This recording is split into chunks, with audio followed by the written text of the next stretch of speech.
고린도 후서입니다. 고린도 후서 10장 3절부터 5절까지 보겠습니다. 고린도 후서 10장이고요. 3절부터 5절까지 보겠습니다.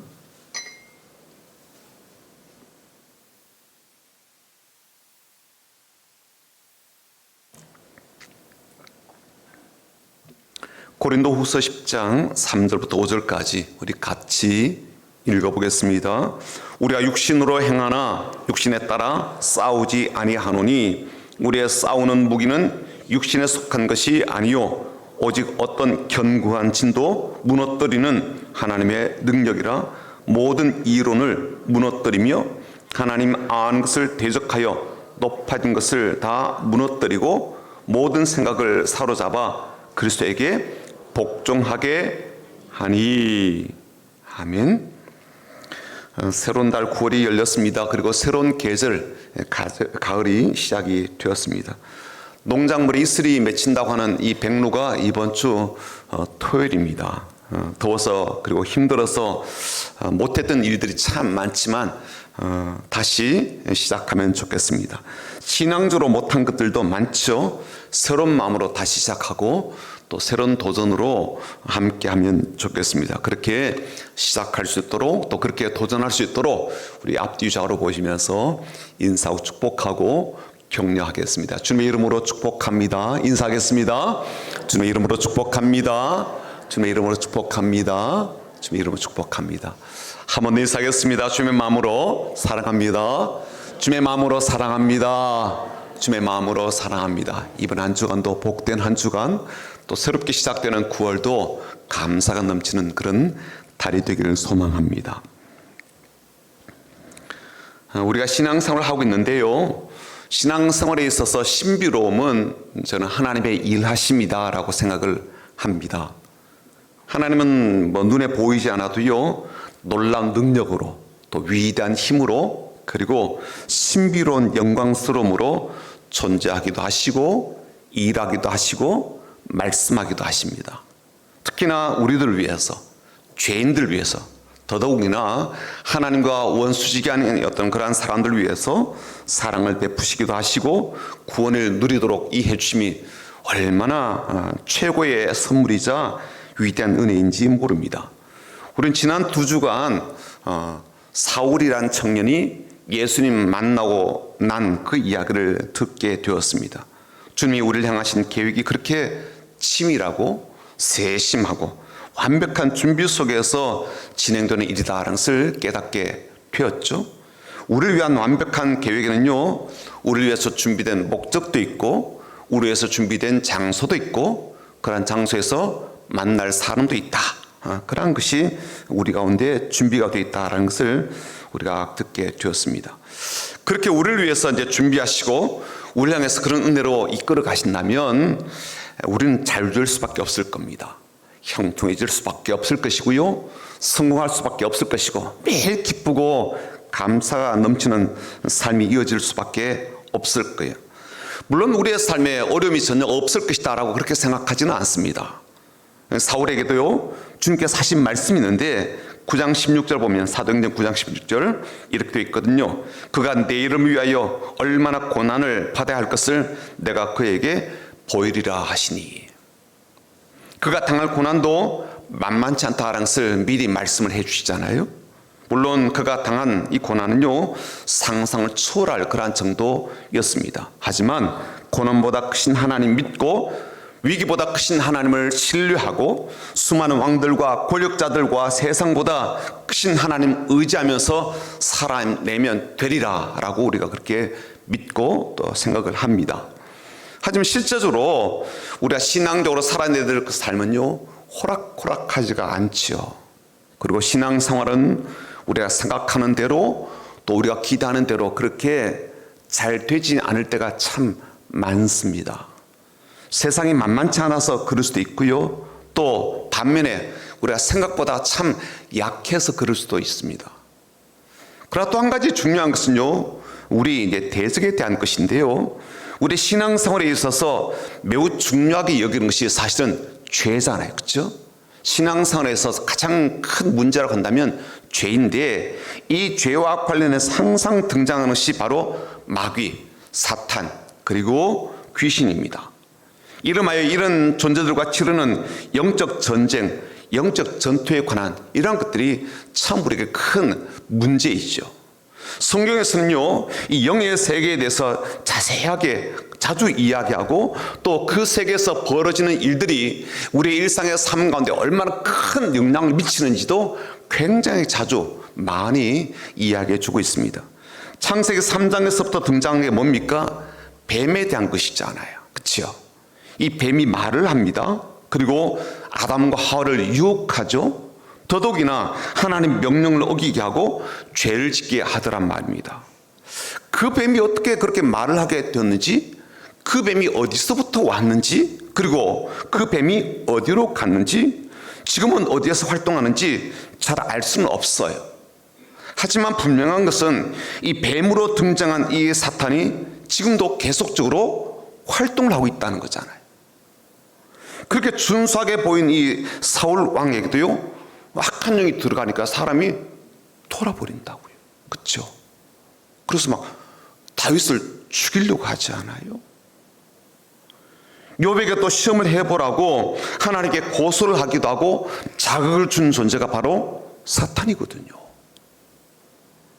예수님께서 40일간 금식을 하고 난 뒤에 찾아와서 시험을 한 존재가 이 마귀 아닙니까? 그리고 예수님께서 이 공적인 사역을 시작하시면서 참 많은 병자들을 만나시고 또 고쳐주기도 하시는데, 그 중에 상당수는요, 귀신에 사로잡혔던 사람들이에요. 이 사실을 사도 이제 베드로는요, 이렇게 이야기해 줍니다. 근친하라, 깨어라, 너희 대적 마귀가 우는 사자같이 두루 다니며 삼킬 자를 찾나니라고 경고했습니다. 그리고 사도 바울은요, 이렇게 이야기했거든요. 그 중에 이 세상의 신이 믿지 않는 자들의 마음을 혼미하게 한다라고 그렇게 경고했습니다. 실제로 그는 영적인 이제 존재들에게 포로가 되었거나 따르는 자들이 적지 않음을 교훈하기도 하고요. 그래서 에베소 교회에 보낸 편지 가운데는 이렇게 설명하기도 합니다. 그때 너희는 그 가운데서 행하여 이 세상 풍조를 따르고 공중에 권세 잡은 자를 따랐으니 곧 지금 불순종의 아들들 가운데 역사는 영이라. 그러므로 눈에 안 보이면 없다라고 말을 하거나, 혹은 눈에 안 보이면 그 영향력도 매우 작을 것이다 라고 말하는 것은요, 굉장히 무지한 말이에요. 그리고 아이 같은 그러한 말입니다. 오늘 우리가 보는 성경에서 나오는 이 견관진이란 이 말은요, 딱 이 본문에서만 나오게 돼요. 한 번만 쓰인 거죠. 어떤 분들은 이 견관진이라고 하는 것에 대해서 사탄이 우리를 이제 공격하기 위해서 이제 딱 확보한 교두보라고 생각하기도 하고요. 어떤 분들은 이게 개인적으로 상처를 받거나 아픔을 겪거나 치유받지 못한 어떤 슬픔과 고통, 이렇게 생각하기도 하고요. 또 어떤 분들은 우리의 가정과 가문에 흐르는 저주다, 뭐 그렇게 생각하는 분들도 있습니다. 근데 여러분, 조금만 상식적으로 생각을 해보게 되면 이런 말들이 상당히 설득력을 얻게 되어요. 여러분, 이제 몸이 안 좋아서 병원을 가게 되고 의사를 만나게 되면 꼭 묻는 게 있죠. 뭘 물어요? 가족력을 묻거든요. 가족 가운데 당뇨 있는 분이 있으십니까? 고혈압 있는 분이 있으십니까? 암을 갖고 있는 분이 계십니까? 라고 꼭 묻거든요. 그렇죠? 묻는다고요. 그 병들이 어느 정도 유전이 된다라고 보기 때문이죠. 탈모는 어떤가요? 탈모도 유전된다, 그렇죠? 예, 저도 탈모를 피할 수가 없어요.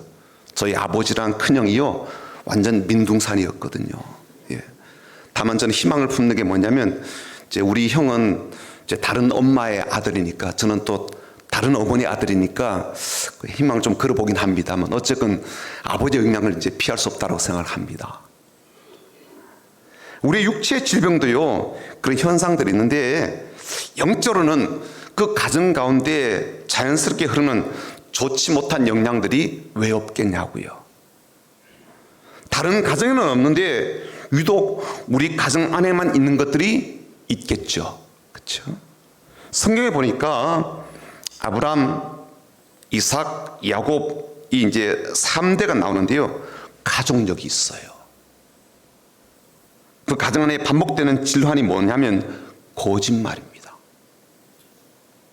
아버지가 한 그 짓을요, 아들이 따라하고 손주가 그대로 답습을 해요. 그렇게 하라고 가르친 적도 없고 그렇게 바른 것도 아닌데 너무나도 자연스럽게 그런 일들이 가정 안에서 일어나게 되고요. 시간이 지나면서 이게 딱 고착화되는 거예요. 참으로 이상한 일이 뭔가 하면요. 본인은 아버지를 안 닮겠다고 그렇게 막 공언하고 막 그렇게 애쓰기도 하고 엄청 노력하는데 아내의 냉정한 평가는 어때요? 네. 피는 못 속인다 그러잖아요. 그렇죠? 이게 아내의 냉정한 평가입니다. 참 미안한 이야기지만 저도 남편입니다만 그렇게 평가를 하더라고요. 반면에 남편이 바라보는 아내는 어떨까요? 그 부인의 행동에서 장인 어른에 대한 어떤 이미지를 떠올리게 하지 않아요? 있거든요, 그게. 사도 바울은 지금도 개인적으로 발생하는 그런 일들을 통해서 그리고 개인을 또 사로잡아서 교회 공동체를 이제 무너뜨리면서 하나님 나라의 확장을 막을 뿐만 아니라 아예 인간의 나라, 사탄의 나라가 되도록 그렇게 사탄이 활동하고 있다라는 것을 이야기를 합니다.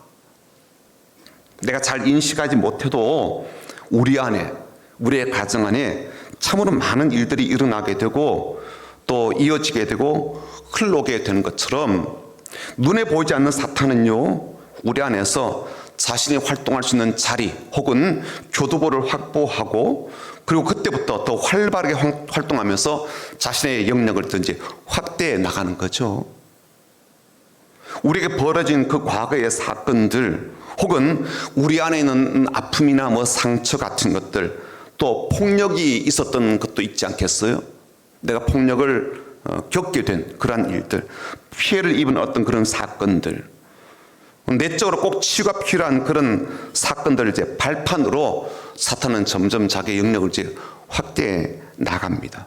그러므로 우리는요, 우리 몸의 건강, 몸의 치료뿐만 아니라 이 마음의 치료, 이 영혼의 치료, 우리 내적인 사람의 치유도 굉장히 또 매우 중요하죠. 자, 그렇다면 우리가 알아야 될 것 중에 하나가 사탄이 우리에게서 활동이 참 좋도록 교두보로 활용하고 있는 게 뭘까라는 겁니다. 사탄이 뭔가 무기를 갖고 있을 것 같다 그런 뜻이죠. 우리 연약함이 있다면 어떤 연약함을 사탄이 그렇게 잘 써먹나 이걸 우리가 좀 살펴봐야 할 것 같습니다. 우리를 하여금 쉽게 사탄에게 이제 주도권을 내어주고 그가 원하는 대로 움직이게 되는 도구들, 무기들은 어떤 것일까? 대표적인 것 6가지를 한번 좀 말씀을 좀 드려볼게요. 그 외에도 참 많지만 대표적인 것이에요. 첫 번째는요, 두려움입니다. 사람 일반적으로 이제 공포 이런 걸 느끼죠. 또 위험하다고 판단해서 두려워하는 그런 것들이 있죠. 그러니까 사탄 잘 써먹는 두려움은 이런 것입니다. 어떤 거냐면 하나님 신뢰하기보다는요, 임박한 두려움이라든지 내 생각이나 상상 속에서 벌어지는 이 나쁜 가능성에 대해서 내가 굴복해서 심리적으로 매우 두려워지는 것, 그런 의미예요. 두 번째는요, 분노입니다. 그러니까 화를 내는 거죠. 근데 사탄이 이 화를 어떻게 활용하는가 하면요, 내가 생각할 때 불의해, 이건 잘못되어서 라고 판단되는 사람이 있겠죠. 그런 상황이 있겠죠. 또 그런 관계나 그런 현실들이 있겠죠. 이것에 대해서 매우 공격적이 되는 거예요. 그리고 자신이 매우 정당한 분노를 내고 있다라고 판단합니다. 그렇게 생각해요. 그런 정당한 분노도 있겠죠. 하지만 더 과하게 내는 분노도 있거든요. 과하게. 왜냐하면 주름이 잘못했으니까.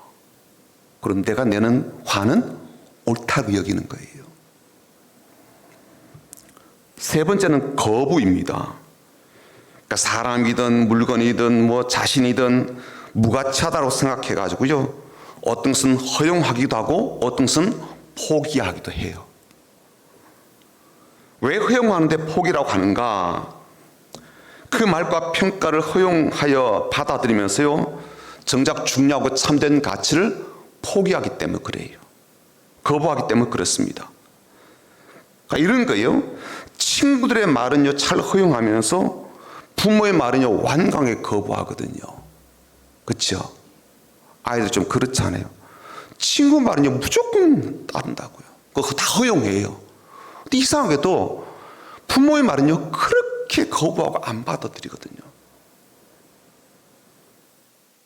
자신이 받아들이고 허용한 그 지식으로요, 복음은 결코 받아들이지 않겠다고 완강하게 거부한단 말이죠. 이게 바로 거부라는 겁니다. 네 번째는 우울이에요. 그러니까 슬픔과 절망에 압도되는 것. 다섯 번째는 학대입니다. 학대. 분노와 적개심으로 막 내 자신 안에 불러일으키면서 상대방이든 자신이든 희생하게 하는 것. 이게 학대예요. 그래서 희생의 대상으로 상대방을 학대할 수도 있고요, 아니면 자기 자신을 학대할 수도 있습니다. 여섯 번째는 자기 증오입니다. 하나님께서 참 우리를 가치 있다 여겨주시고요, 사랑을 받을 만한 그런 존재다라고 그렇게 여겨주시지만, 이걸 부인하고 이 가치를 부정해서 나 자신을 내가 밀어내는 거예요. 내가 참 싫다라고 여기는 거죠. 그리고 극히 혐오하는 겁니다. 왜 얼굴이 이 모양이지? 막 이런 거 있잖아요. 내 몸이 왜 이 모양인 거야? 막 이런 거. 그러니까 자기 가치라든지 자기 존중에 대해서 극심하게 저항하면서 자기를 혐오하는 거예요. 이런 생각 가진 분 없으세요? 아, 그런 내가 참 싫다라는 그런 느낌 받을 때 있지 않아요? 왜 그런 말을 했지? 그런 말을 한 나, 그렇게 행동했던 나, 그렇게 살아온 나, 왜 그렇게 했는지 참 바보 같다라는 생각을 하게 되면서 자신을 용서하지도 용납하지도 못하는 거예요. 그래서 자기를 많이 미워하죠. 그러다 보니까 어떤 일이 벌어져요? 나를 닮은 자녀가 밉더라고요. 내 행동을 따라하는 자녀를 보면요, 화가 막 나는 거예요. 그렇죠? 이게 어디서 비롯된 거예요? 그놈이 잘못해서 비롯된 게 아니라 실은 내가 내 속에 너무 싫은 게 많으니까 그걸 따라하는 그놈이 그렇게 미운 거예요. 그렇죠? 사탄이 이런 감정들이라든지 이런 기분들이라든지 이런 생각들을 우리 안에 계속 불러일으키죠. 그리고 우리가 열어놓은 이런 감정의 문들을 통해서 우리 안에 이제 교두보를 마련하고 견과 진지를 이제 형성하게 됩니다. 사탄이 사람 안에서 일하는 방식은요, 언제나 동일해요. 바뀐 것이 없습니다. 두 가지를 하게 되는데요, 하나는 파괴하는 것, 다른 하나는 세우는 것을 하게 됩니다. 이 두 가지는 동전의 양면 같은데요, 이것을 하게 되면 반대편은요, 이것을 통해서 가져오는 결과를 얻게 되는 그러한 것이다 라고 보면 되겠어요. 예를 들어서 하나님께서 우리를 구원하시는 것은요, 다른 반대편을 보게 되면 사탄을 발 아래 멸하는 것, 그렇게 되게 되는 거죠. 사탄을 멸하는 게 뭐예요? 실은 우리의 구원과 밀접한 관계가 있다, 그런 뜻인 거예요. 그래서 사탄은요, 그 사람의 삶을 파괴하려고 파괴하기도 하고 그 사람의 삶을 파괴하려고 건설하기도 한다는 거죠. 뭘 건설해요? 자기가 잘 활동할 수 있는 진지를 형성하는 이런 것을 건설한다, 그런 뜻입니다. 자, 이게 어떤 의미고 현실 속에서 어떻게 진행이 되는가? 예를 들어서 사탄이 쫓겨나서 그 사탄이 더 이상 그 사람 안에 있을 수도 없고 있지도 않지만, 그러나 그 사람 안에 사탄이 여전히 있는 것처럼, 존재하는 것처럼 그렇게 세워진 진지를 통해서 여전히 그 사람을 공격하고 그 사람을 파괴한다, 그 뜻입니다. 좀 더 풀어서 설명하자면요, 내가 예수 믿었어요. 하나님의 자녀가 되었습니다. 그렇지만 하나님의 집이 된 내 안에, 말하자면 하나님의 집이 이제 우리가 되었잖아요. 그렇죠? 그런데 그 집 안에 사탄이 있을 수는 없단 말이에요. 그렇지만 사탄의 집과 사탄의 거처가 내 안에 남아있고 마귀의 진지와 요새가 남아있어서 사탄이 그동안 내 안에서 나를 파괴한 그 작업들을 이젠 내 안에 있는 그 요새를 이용해서 나에게 그런 감정들이라든지 그런 부정적인 의식들을 불러일으키며 나를 파괴하는 작업을 이어간다는 거예요. 그리고 이것은 의외로 강력하게 먹히기도 합니다. 왜냐면요, 나는 이제 하나님의 사람, 하나님의 자녀가 되었다라고 생각을 갖고 살고 있지만 나의 내면과 나의 마음에서는요, 파괴가 계속 일어날 수도 있으니까요. 마귀가 나를 직접적으로 공격하지 않더라도 이미 내 안에 요새처럼 내재화되어 있는 그런 영향력들이 지속적으로 나를 파괴할 것이기 때문에 그렇습니다. 그러니까 마귀가 이미 쫓겨났어요. 내가 예수 믿기 때문에. 난 하나님의 성전이 되었어요. 그렇지만 마귀가 내 속에 진지를 형성하게 되고 그 진지가 계속 내 안에서 활동하면서 나를 점점점 파괴할 수도 있다, 그런 뜻이에요. 그리고 그런 내재화된 감정들이라든지 상당히 견고하게 세워진 그런 요새화된 감정들이 나 자신은 물론이고 주변의 다른 사람들에게도 얼마나 그 영향력을 계속 확대해 나가는가라는 거예요. 한번 이렇게 말씀드려 볼게요. 자기 자신도 그렇게 학대하고 증오한다면 다른 사람들 얼마나 학대하고 증오하겠는가, 그런 뜻입니다. 나 자신에게 가득한 그 우울함이 얼마나 다른 사람들에게도 영향을 미치겠는가라는 거예요. 게다가 다른 사람들이 나를 보게 될 때 교회를 다닌다고 하고 하나님 믿는다고 하는데 오히려 정서적으로 더 나빠진 것 같은 그런 현상을 보거나 나에게 선한 것을 기대했는데 달라진 것은 아무 것이 없음에도 불구하고 자기 자신은요, 하나님의 자녀다, 하나님 믿고 있다, 예수님의 사람이다 라는 그런 모습을 이 주변 사람들이 보게 될 때 예전보다 훨씬 더 나를 안 좋게 보게 되게 되는 거죠. 그래서 신앙인들에 대해서 더 부정적인 생각을 하게 되기도 합니다. 교회 다닌다고 하고 하나님 믿는다고 하고 뭔가 신앙생활을 한다고 하는데 별로 달라진 것이 없음에도 불구하고 자신은 교인이라고, 하나님의 자녀라고 하니까, 그리고 자신은 예수 믿고 많이 달라졌다라고 하는데 다른 사람 볼 때는요, 이게 굉장히 웃기는 일인 거예요. 자, 그런데 우리가 좀 알아야 될 것이 있습니다. 사탄에 대해서 몇 가지 중요한 그러한 것들을 알 필요가 있습니다. 우선 사탄은요, 일단 제한된 것이 있어요. 뭐냐면 능력의 제한이 있습니다. 달리 말하자면 하나님과 같은 무한한 능력의 소유자가 아니라는 거예요. 사탄은요, 하나님의 능력, 예수님의 이름, 예수님의 피, 예수님께서 친 십자가의 권세와 희생 앞에요, 완전히 그리고 이미 패하였다는 겁니다. 사탄은 절대적으로 하나님을 이기지도 못할 뿐만 아니라 이미 패한 상태 속에 있습니다. 게다가 사탄은요, 절대로 사람의 생명을 직접적으로 통제하지는 못해요. 왜냐하면 우리의 생명의 주인은 하나님이시니까. 그리고 사탄은요, 동시에 서로 다른 공간에 존재할 수가 없어요. 사람의 몸 안에 있든지 사람의 몸 밖에 있든지 그렇게 한 가지밖에 못한다는 거예요. 동시에 그렇게 공존하지는 못합니다. 사람의 몸 안에 있든지 아니면 돼지 떼에 들어가든지 그렇게 되는 거예요. 그 사람의 몸 안에 있든지 아니면 쫓겨나서 다른 데 가 있든지 그렇게 한다는 거죠. 물론 이미 상식적으로 잘 아시는 것처럼 우리는요, 사탄의 존재를 절대로 부정하지는 않습니다. 그의 존재를 없앨 수 없다, 그런 뜻이죠. 그리고 그의 존재만큼 그의 영향력도 실제하는 겁니다. 하지만 우리가 이제 희망적인 건 뭐냐면 우리가 그 영향력을 거부할 수 있다는 거예요. 오늘 설교를 시작하면서 내가 너무 일반적이고 상식 이야기를 많이 했습니다. 본론으로 좀 들어가 볼게요. 1세기 고린도 이제 도시를 보게 되면요, 사진에서 보는 것처럼 이 언덕 꼭대기에 요새가 세워져 있습니다. 사진 하나 좀 보여주시죠. 네, 이렇게 요새가 세워져 있어요. 요새라고 좀 보여지시죠, 그렇죠? 예. 요새 이제 구조를 보게 되면 외부에 이제 벽들이 있죠. 성벽 같은 벽들이 있고요. 또 한가운데 뭐가 있겠습니까? 이제 타워가 있습니다. 망대 같은 거, 탑 같은 거. 그래서 그 탑을 보호하는 또 벽들이 있게 되겠죠. 이렇게.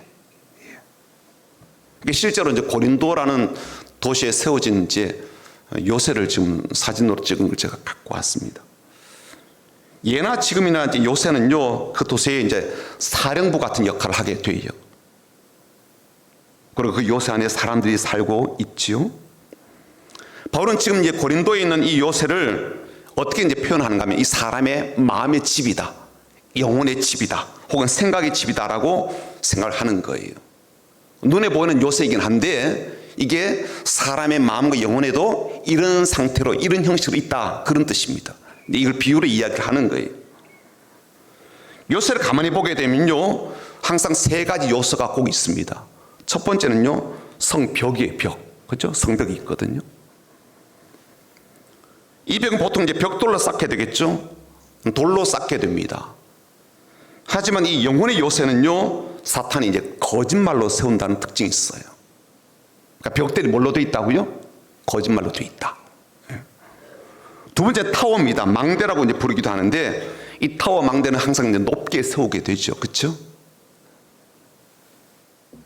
이 사탄은 이 망대를 우리 마음속에 어떻게 세우는가 하면요, 과장이라든지 부풀리를 통해서 세운다는 거예요. 그리고 이런 상태 속에 결코 하나님을 높이지 않아요. 오히려 우리는 자기 자신에게 집중하고 자기 자신을 높이게 됩니다. 그리고 그렇게 과장하는 이유와 이 부풀리는 이유는 뭐냐면 우리가 하나님이 아니고 신이 아니기 때문에 그래요. 하나님은요, 자신을 과장할 이유가 없어요. 그렇죠? 굳이 과장할 이유가 없습니다. 왜냐하면 그런 능력이 있고 그런 권세가 있고 그런 위대함이 있기 때문에 굳이 과장이 필요하지 않아요. 부풀리기가 필요하지 않아요. 그런데 어느 누구든 사람은 그런 게 없거든요. 그래서 어떻게 해요? 과장하는 거예요. 망대를 세우듯 그렇게 자신을 세운다는 거예요. 자신을 세우기에 급급하기 때문에 하나님 높여드릴 여유도 이유도 그럴 필요도 느끼지 못하는 거예요. 하나님은 그분이 가지신 위엄, 능력, 권세, 영광을 생각하면 당연히 높임을 받아야 되겠지만 우리가 그렇게 합당한 송축과 예배를 드려야 되긴 한데 사람 안에 마귀가 세우는 그 망대는요, 자기 자신을 세우는 것 때문에 늘 자신만 과장하는 행위와 말들이 넘쳐난다는 거예요. 생각해 보십시오. 모든 사람은요, 부족한 면이 있어요. 모자란 면이 있고 연약한 면이 있습니다. 이걸 감추거나 이걸 덮거나 이걸 이제 보이기 싫어가지고 어떻게 해요? 과장을 한단 말이에요. 자신이 신인 것처럼 혹은 자신이 대단한 사람인 것처럼 아니면 최소한 다른 사람에게 꿀릴 이유가 없다라는 그런 자신을 좀 확보하고 자신을 보호하려는 그런 차원에서 자신을 과장하게 되고 자기가 한 일들을 더 부풀린다는 겁니다.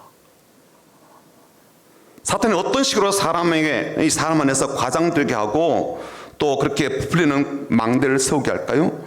사람이 겪는 일들이 참 많잖아요. 그렇죠? 좋은 것도 있고 나쁜 것도 있습니다. 질병도 있고요. 또 어려운 환경도 있고요. 성공했던 경험도 있고요. 실패했던 시간도 있어요. 과거에 여러 가지 많은 일들이 있습니다. 많은 경험들이 있죠. 이것으로 사람은요, 과장한다는 거예요. 이걸로. 이건 다음 주에 어떤 것인지 좀 더 자세하게 말씀 좀 드려보겠습니다. 세 번째는요, 포로입니다. 요새 안에는 항상 포로가 있거든요.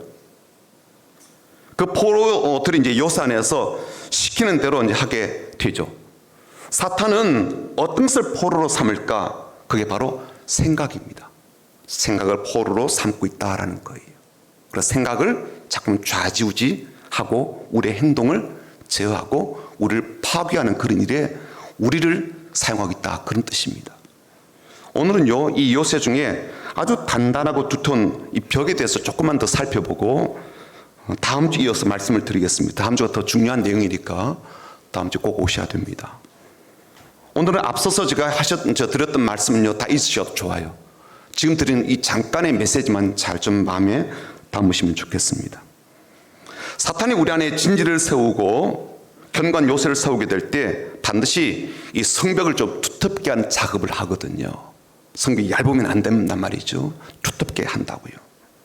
근데 그 성벽을 세우는 재료가 뭐라고 그랬어요? 거짓말입니다. 요새 성벽은요, 거짓말로 세우게 됩니다. 그래서 요새 성벽을 허물기 위해서는 반드시 필요한 게 뭐냐면 진리입니다. 진리. 거짓말로 세운 것을 진리로 허물어뜨린다, 그런 뜻이에요. 이 성벽은요, 거짓에 맞서서 진리에 순종하며 무너지게 되지만 반대로 거짓에 순응하고 진리를 비판하게 되면요, 성벽은 더 강해지게 되고 더 견고해지게 됩니다. 이 성벽은요, 우리의 삶에서 수시로 하고 있는 거짓말에 의해서 세워지게 되는데, 사탄은요, 그런 거짓말을 이용해서 우리 안에 견고한 요새를 세우게 되고 우리를 파괴하는 작업을 계속해 나가는 거예요.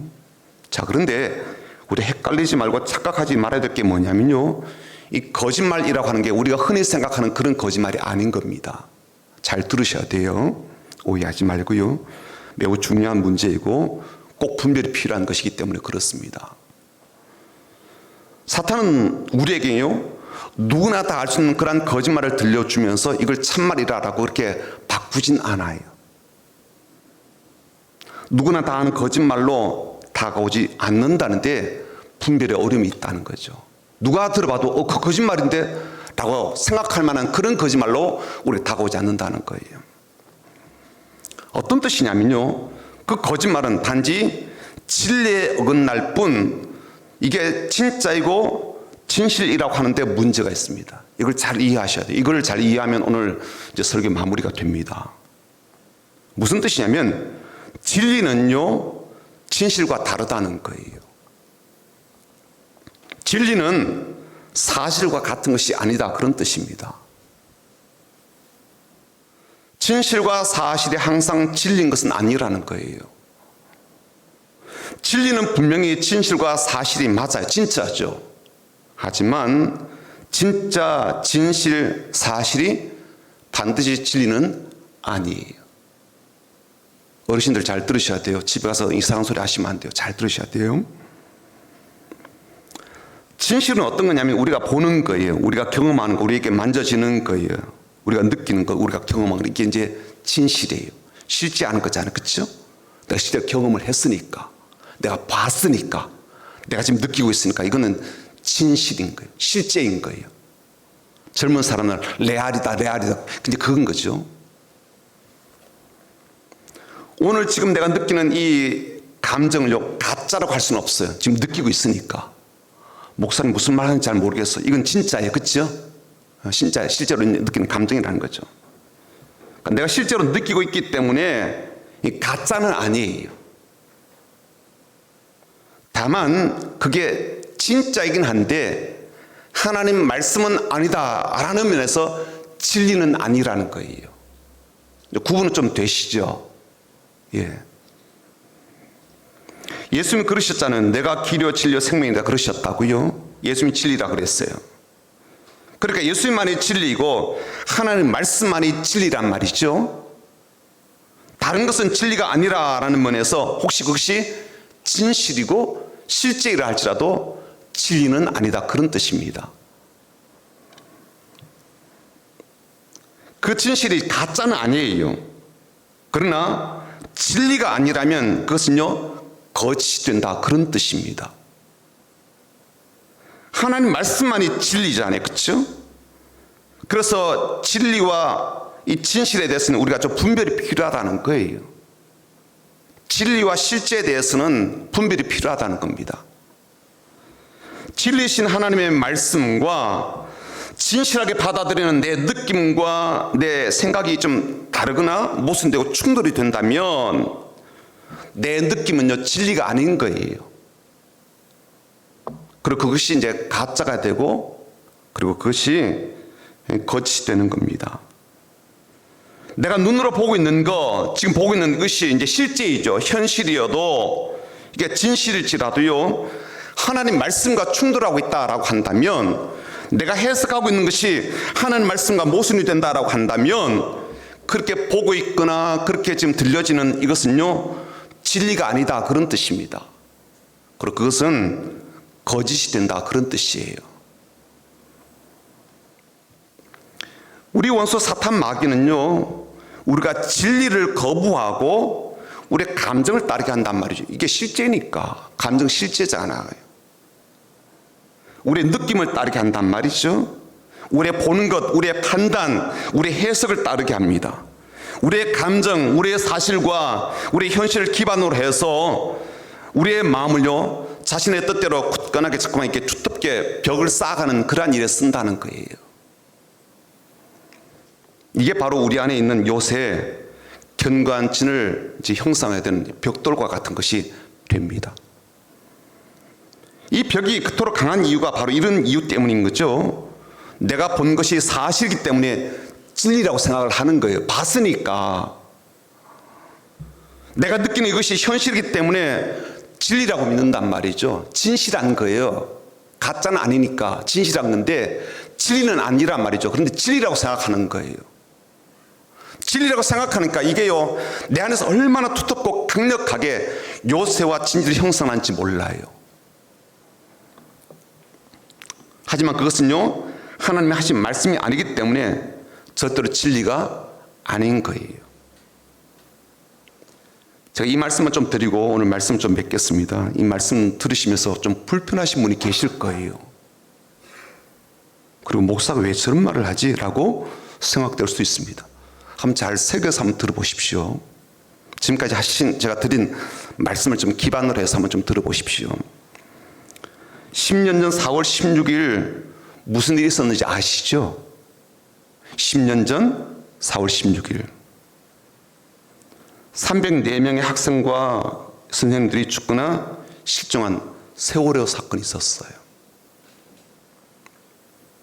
그 세월호의 진실, 그리고 그날의 진실은 무엇일까요? 지금도 그 진실을 많은 사람이 찾고 있습니다. 그렇죠? 2년 전 10월 29일에 무슨 일이 있었는지 아시죠? 이태원에서 159명이 압사하셨습니다. 지금도 이태원에서 있었던 그 압사 사고의 진실을 파헤치고자 합니다. 네, 여러분, 오늘 우리가 듣고 있는 이제 이 말씀을 기준으로 생각을 해보게 되면 이 사실을 아무리 파헤치고 진실을 파헤쳐서 진실에 근접하다 하지라도 그것이 진리라고 할 수는 없다, 그런 뜻이 되는 거예요. 그렇죠? 네, 이상한 목사 될 수 있지만 한번 잘 들어보십시오. 왜 그러냐면 그 안에는 진리가 없기 때문에 그렇습니다. 진실을 밝혀내어서 책임을 묻고 처벌을 하고 대책을 찾자 취지는 우리가 잘 알겠다고요. 그것도 필요할 수도 있고요. 하지만 오늘 성경 말씀을 가지고 이야기하자면 그 진실 안에는 어디에도 진리는 없다는 거예요. 어떤 면에서 진리가 없다는 그런 말일까요? 그 진실 안에는요, 구원의 진리는 없는 거예요. 복음의 진리는 없잖아요. 부활의 진리가 있습니까? 아니면 영생의 진리가 있습니까? 아니면 회복의 진리가 있습니까? 아니면 용서와 화해의 진리가 있습니까? 아니면 평안과 안식의 진리가 있냐고요. 여러분, 우리가 느끼는 모든 이제 감정은요, 진짜예요. 하지만 그 감정이 진리는 아닙니다. 내가 보고 있고 내가 경험하였고 내가 살아가고 있는 이 모든 현실은요, 진짜이지요. 하지만 그 현실과 실제가 진리는 아닙니다. 그래서 진리가 아닌 진짜로는요, 거짓밖에 안 남는다라고 말을 하는 거예요.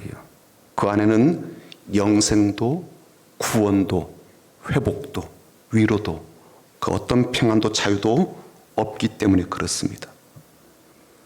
그 진실이 구원이 없는 거짓말이 되고요, 그 진실이 회복과 자유가 없는 거짓말이 된다, 그런 뜻이 되는 겁니다. 주님 이렇게 말씀하셨잖아요. 진리를 알지니 진리가 너희를 자유롭게 하리라, 그렇게 말씀하셨어요. 이걸요, 사람이 자꾸만 이렇게 오해하는 거예요. 진실을 알지니 진실을 알면 자유하게 되리라. 절대로 그렇지는 않아요.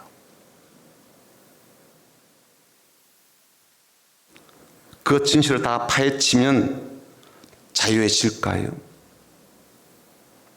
무엇으로부터 자유해질까요? 억울한 사람들의 원한을 풀어주었기에 비로소 그 죽은 영혼이 자유롭게 될까요? 아니면 그 원한의 분노와 증오를 안고 사는 그 가족들이 비로소 자유하게 될까요? 그것이 하나님 말씀이 아니라면, 그리고 하나님 말씀을 통하지 않으면 그 어떤 자유도, 어떤 진정한 회복도, 그 어떤 영혼의 위로도 얻지 못한다, 그런 뜻이에요. 그리고 사탄은 지금도 그런 거짓말로 요새의 벽을 만들고 견관진지의 벽을 세워서 우리를 파괴하고 우리 스스로 자꾸만 망하게 하는 거예요. 다음 주에 나머지 말씀을 좀 드리겠습니다. 오늘 이것 한 가지만 기억하면 좋겠어요. 하나님 말씀만이 진리이다. 그리고 그 진리만이 우리에게 구원과 회복과 행복과 기쁨과 자유를 준다. 그래서 하나님의 말씀, 진리의 말씀을 더 듣고 더 붙잡고 더 기쁜 마음으로 순종하여 나아가는 하나님의 사람 다 되시기를 주님 이름으로 축복합니다. 아멘. 큰 길을 만드시는 주라는 찬양 같이 부르겠습니다.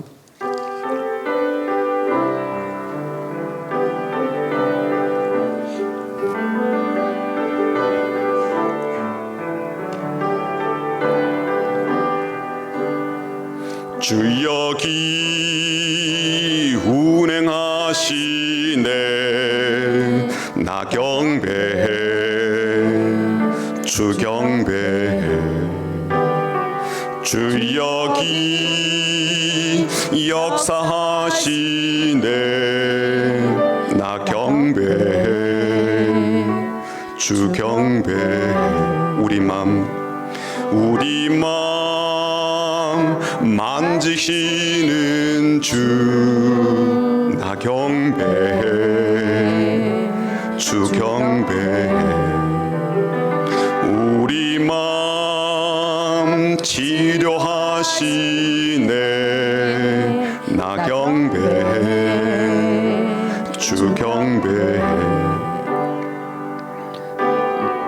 큰 길을 만드시는 주 큰 기적을 행하시는 주 그는 나의 하나님 약속을 지키시는 주 어둠 속에 빛이 되시는 그는 나의 하나님 큰 길을 만드시는 주 큰 기적을 행하시는 주 그는 나의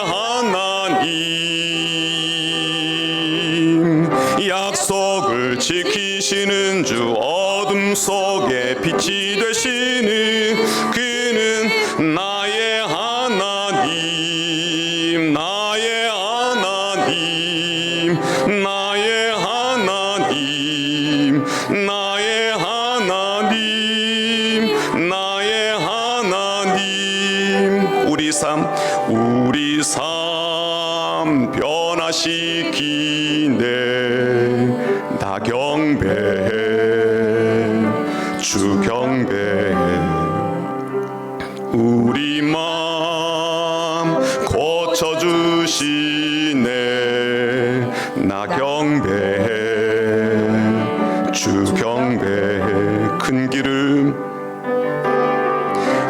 길을 만드시는 주 큰 기적을 행하시는 주 그는 나의 하나님 약속을 지키시는 주 어둠 속에 빛이 되시는 그는 나의 하나님 큰 길을 만드시는 주 큰 기적을 행하시는 주 그는 나의 하나님 약속을 지키시는 주 어둠 속에 빛이 되시는 그는 나의 하나님 나의 하나님 나의 하나님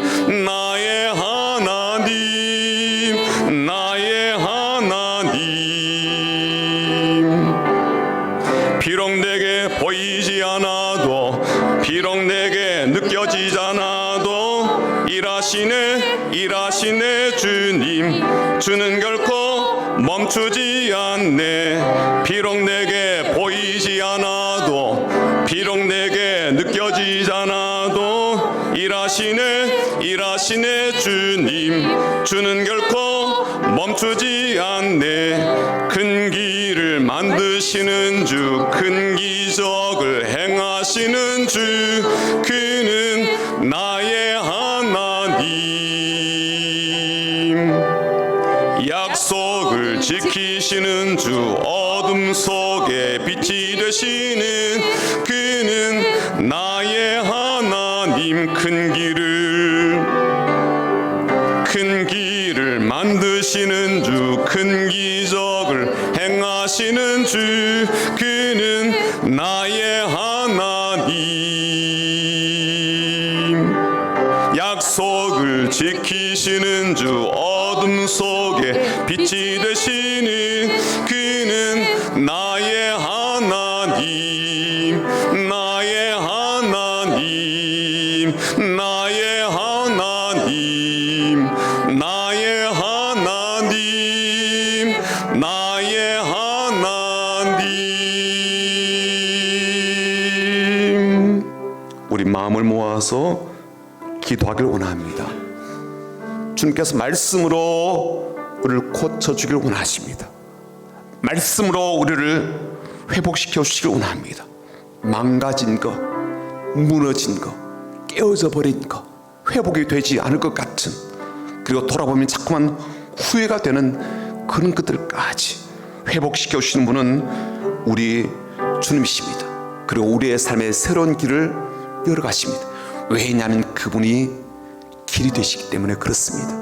그분이 내시는 길로 걷기만 한다면, 그분이 그러신 진리만 따르기만 한다면, 그분께서 우리에게 주시는 생명으로만 우리가 채워지게 된다면, 어떤 사탄 마귀의 그런 괴계도, 어떤 것도 우리가 능히 넘어설 수가 있고, 우리의 삶도, 우리의 가정도, 우리의 자녀의 삶에도 놀라운 그런 하나님 주신 기적과 복을 받게 되고 누리게 되고 경험케 될 수 있음을 믿습니다. 다시 우리에게 말씀 주옵소서. 말씀이 진리임을 깨닫습니다. 진리로 승리하고 진리로 이겨내며 진리로 나가도록 도와달라고 우리 한번 같이 온 마음을 모아서 기도하며 나아갑니다. 하나님 아버지, 오늘 말씀을